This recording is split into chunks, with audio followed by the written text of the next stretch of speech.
over there. Leave your question in the comment section for us. And I'm sure there's going to be tons of questions today, considering we now have the whole schedule laid out that, we know the opponents for a really long time, but the wins and the wheres and hows and all of that stuff, now we have a better sense for that. So again, leave your questions for us in the comment section underneath the Facebook live video that we have. So for now, as we give people a chance to do that, I just wanted to hear your first thoughts when you saw the schedule, heard about it, and what all it was going to entail, the first things that stood out to you about it. Well, I can't say that I was surprised, but I think the thing that jumps out the most is obviously 5 primetime games. That's the most, assuming it happens, that's the most the Buccaneers will have ever played in one season. Even after they won Super Bowl 37, they only had four primetime games. They were scheduled to play 5 last year, and that was just the Tom Brady effect. That was before they won the Super Bowl. One of them, the Las Vegas game, got moved to early or late afternoon because of some COVID concerns in Las Vegas. So this year, assuming there's no issues such as that, 5 primetime games. And the first one will obviously be the first time the Buccaneers have been in the kickoff game, which they started on Thursday nights in 2004. When the Bucs won in 2002, they played on Monday night because that was sort of the loose tradition back then. Now the tradition is, with just a few exceptions, the Super Bowl champions get the kickoff game at home in week 1, and they usually try to find a marquee opponent. I was guessing it would be the Bills because they were in the AFC Championship game last year, but they went with the Dallas Cowboys, who, despite being 6-10, do look like they could be contenders this year with Dak Prescott back under center. It'll be a game of a lot of offensive stars, that's for sure.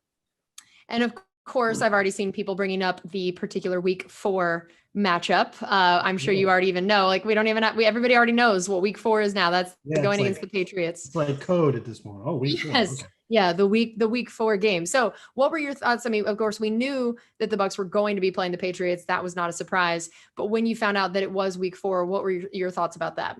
Well, there's some good and bad in my mind. If you look a little bit, if you expand your view just a little bit, week 4, you go to New England. Week 3, you go to the Los Angeles Rams. LA is our longest trip of the year. And actually, we looked it up, New England is our second longest trip of the year. So our 2 longest trips in a row, including the one all the way to the West Coast before you get to play New England. That New England game is surely going to be intense in many ways. A lot of, obviously, attention on that game, probably a lot of media responsibilities for players and coaches. And before that, the Rams game, I personally feel like the Rams are going to be one of the top contenders in the NFC. So to take them on in their place is one of the tougher games on the schedule. So those 2 games together, that's a tough stretch for the Buccaneers.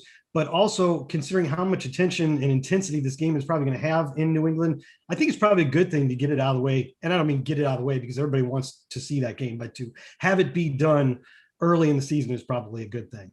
Yeah, I completely agree with that. Well, someone else named Scott asked, which game are you looking forward to the most? Well, the Rams game is one of them for sure. The Buffalo game, which is like week 12 or 13, that one I think could be really exciting. Could be top contenders in both conferences. And if Josh Allen takes any sort of step forward, similar to what he did last year, he's going to be an MVP candidate. The Buccaneers may have a couple of those on their own. So those 2 really stick out to me as games I'm looking forward to. And Mike, I thought this was a great question to bring up. Mike said, the league only lets you play 5 primetime games a year. Can you play more if you get flexed later in the season, or if you've already got 5 scheduled, does that keep you from getting flexed? No, it doesn't. You can only be scheduled for 5 primetime games to start the year. You can still be flexed. I think there is probably a limit. We were trying to figure that out yesterday.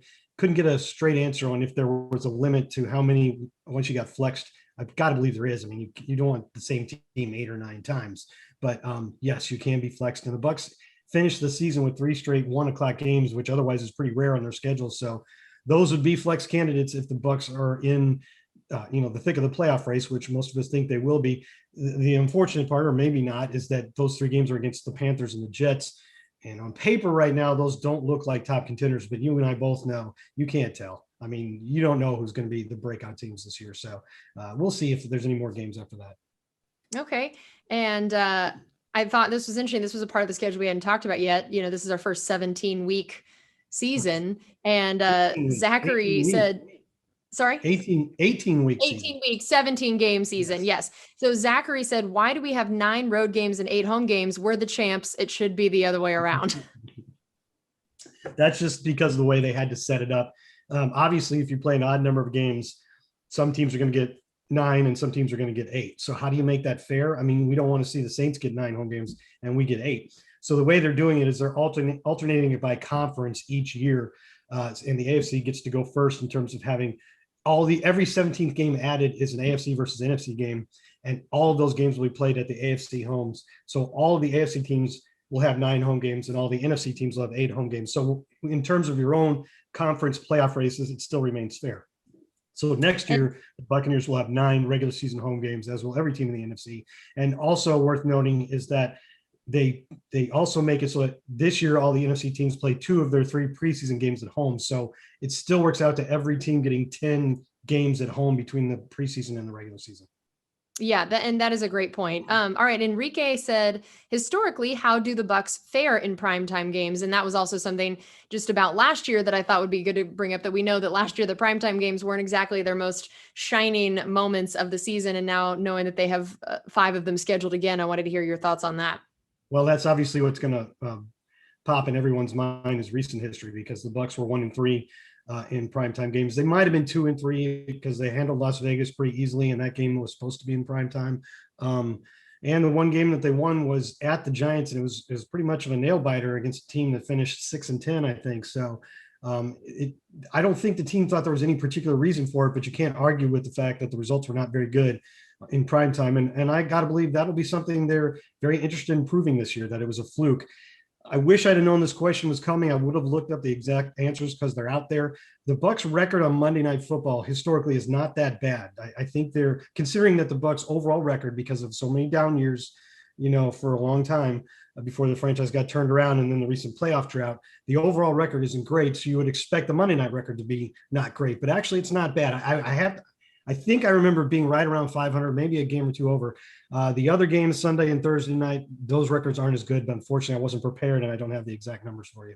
Okay. And Mitch asked, which NFC South team do you think we should be most concerned about this year? Well, it's got to be the Saints until proven otherwise. Like, I can understand people think automatically Drew Brees retires, that's the end of this run for the Saints. But remember that they were 4th in the league in defense last year. They still have a lot of great defensive players. They're very good at creating turnovers. They still have a very good offensive line. Stars like Alvin Kamara and Michael Thomas. I still think they're going to be a pretty formidable team. I can understand the skepticism, and maybe if Jameis Winston wins the starting job and continues to have turnover problems, that hurts him, or maybe Taysom Hill wins the job and just doesn't prove to be as efficient running that offense as Drew Brees was, then sure, I could see a possible decline, but I'll believe it when I actually see it. Whereas with Carolina and Atlanta, sure, either one of them could emerge as contenders this year, but they still have some pretty big question marks. Atlanta added Kyle Pitts, which means that offense should be great, but their defense was not good last year. And they're going to have to prove that their defense is improved. And in Carolina, Sam Darnold's going to have to prove that he can win. So until those questions are answered, I think New Orleans has to be the choice. And Ryan asked, after week 3 in LA, would it be crazy to think that the Bucs could stay out on the West Coast or head to New England early and just skip out on heading back to Tampa for such a short week? Well, it's not crazy, but no, that's not going to happen. They've never done that. I mean, if you were playing the Rams and then the Chargers back to back, maybe you'd stay out there, but you're going to have to fly. I mean, by the time you fly back, yeah, you get in really, really late on that Sunday, but you've got enough time to recover before you fly out again on Saturday. And I don't think the benefit of maybe saving one day of travel is worth not being at your home with all the things that you use to prepare yourself for games. So I would be very surprised with that. And Mike asked, has the league given an update about practice squad rules this year? Are they any different or same? I'm surprised how many people are asking me that question. I get that in mailbags too. And no, we don't have the answer to that. And it's a very good question. Under the new CBA that was passed in 2020, this year, the practice squad rosters were supposed to be at 12, expanding to 14 next year and beyond. However, they do have, the NFL can institute a lot of the same rules that were agreed upon last summer, kind of in an emergency state, when the NFL and the NFLPA got together to figure out how to operate a league amidst the pandemic. And one of those rules was the expansion of the practice squad to 16 players, 6 of which could be used on veterans, guys with more than 2 years of accrued experience, which usually you couldn't put those guys on your practice squad, with a couple exceptions. So it really made it a lot easier for teams to deal with the pandemic and to have roster flexibility without guys coming in and out of the building week after week after week. So at the moment, I would be willing to bet that the league will have some of the same COVID protocols in place to start the season. And in that case, they probably will still have a lot of those rules, including the 16-man practice squad. It's not decided yet, but that's the way I would bet it will go. Well, and since our last show, Blaine Gabbert has been re-signed. And I know before that, we had been asked a lot of questions about the quarterback room, and especially after drafting Kyle Trask. So now that we do know that all three of the guys from last year are officially back and we've drafted Kyle Trask, looking at those four guys, how do you see that shaking out in training camp and for the regular season? Do you keep three on your roster? Do you keep two? And you talked about those practice squad rules and with that, what that might mean for a quarterback position. Just give us all the options there. Well, we were asked that a lot, and I'm pretty sure just about every time we were asked, I said I still think the most likely thing that'll happen is that the Buccaneers will re-sign Blaine Gabbert, because I know they like him and he knows the system, and they were confident with him as the backup last year to Tom Brady. So it just made the most sense, because I thought Bruce Arians would want a veteran and some with some starting experience in that role. And there's probably a couple of other ones out there that fit that bill, but we know Blaine Gabbert.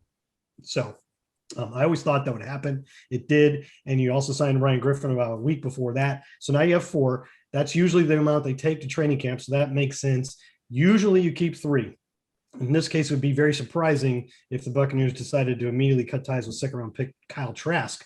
So it would seem to me like the battle for the primary backup in one of the three spots with Tom Brady and Kyle Trask would be between Blaine Gabbert and Ryan Griffin. And that's fair. And both those guys have the capability of winning that. And both of those guys have served as our primary backup in recent years. So that's what I think would happen. But like I just said, you can put veterans on the practice squad too. So there are some other options as well.